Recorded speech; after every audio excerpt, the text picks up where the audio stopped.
You're about to sit down to a nice Chinese meal. A gesture here, a bite there, and all of a sudden, you and your family are shamed and bad luck is upon all of you. How did that happen? Well, let me start by saying that eating is a huge part of Chinese culture. We eat to celebrate, to honor guests, to socialize, and to strengthen bonds. So doing it the right way is very important. Good manners indicate proper upbringing and invites good luck. Poor etiquette is bad luck and embarrassing for you and the people that should have taught you better, i.e. your parents. And we all know how well that would sit with a tiger mother. Fear not, friends. Today I'm going to go through a list of 8 proper ways to eat a delicious Chinese meal without bringing shame to your family. Number 1, where to sit. See, before you even sit down for your meal, it's important to show the proper respect to the host as well as the guest of honor. You do this by not occupying the seat of honor, which is the center seat facing the entrance. Then the second most important person sits to his or her right side, the third most on his or her left side, and so on. The person footing the bill usually sits in the least prominent position, opposite the guest of honor. Number 2. How to order. Chinese meals are traditionally family style, where everyone shares all the dishes, with one person ordering for the whole table. Sometimes the host will order a few dishes and ask the guests to each order an additional dish. If you're the one ordering, make sure to get a variety and make sure it's an even number. An odd number of dishes is traditionally reserved for funeral meals, and that is bad luck. Number 3 and 4. How to pour tea and how to show gratitude. Even with tea, there's a proper way to pour and drink it. It's polite to pour for those around you by taking the teapot handle in your right hand and then placing your left hand on the lid. This shows that you are honoring the person you're pouring for and keeps the lid from falling off. When the tea is out, leave the lid partially off and at the side of the table to indicate to the waitstaff that a refill is needed.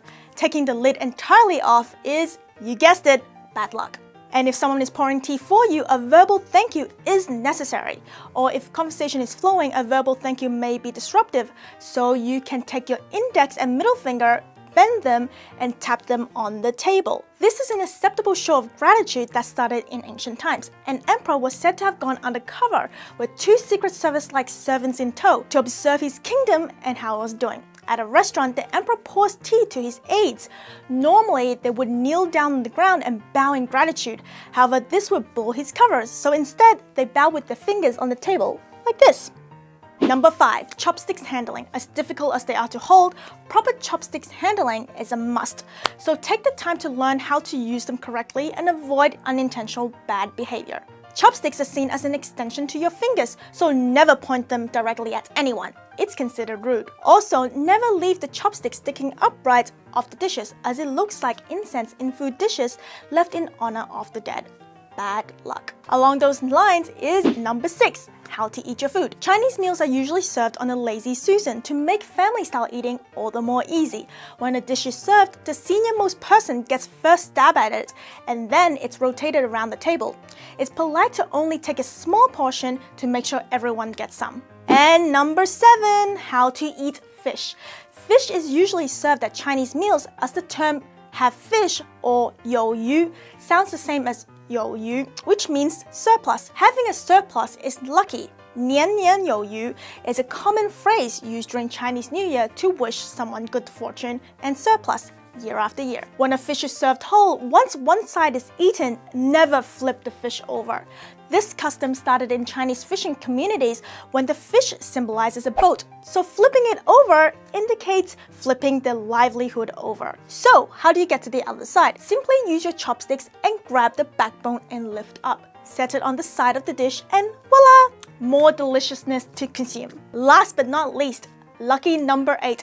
Can you pay my bills? How to pay the bill is a very intricate process and the most important custom to note. Guests should never ever split the bill with the host. It's very ungracious because it's as if you're saying that the host cannot afford the bill or that you do not accept his or her hospitality. Super rude. Now the host is supposed to pay for the meal, but you have to offer to pay for the meal at least a few times. The more sincere looking the mock effort, the better. Now don't get all into it and really pay the bill, because that would be rude too.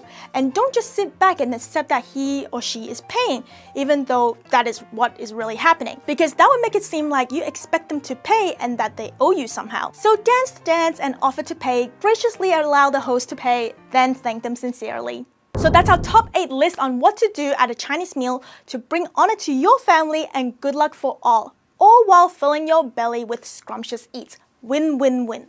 If you haven't seen our chopsticks vs fork video or our epic fight for the bill video, check out the links. I'm gonna put them here or here, I don't know, somewhere here. And we have new RMVs every week, so make sure to click the subscribe button. And follow us on Facebook, Twitter, and Google+. If you have any other tips or etiquettes, please let us know. All right, thanks for watching. See you later.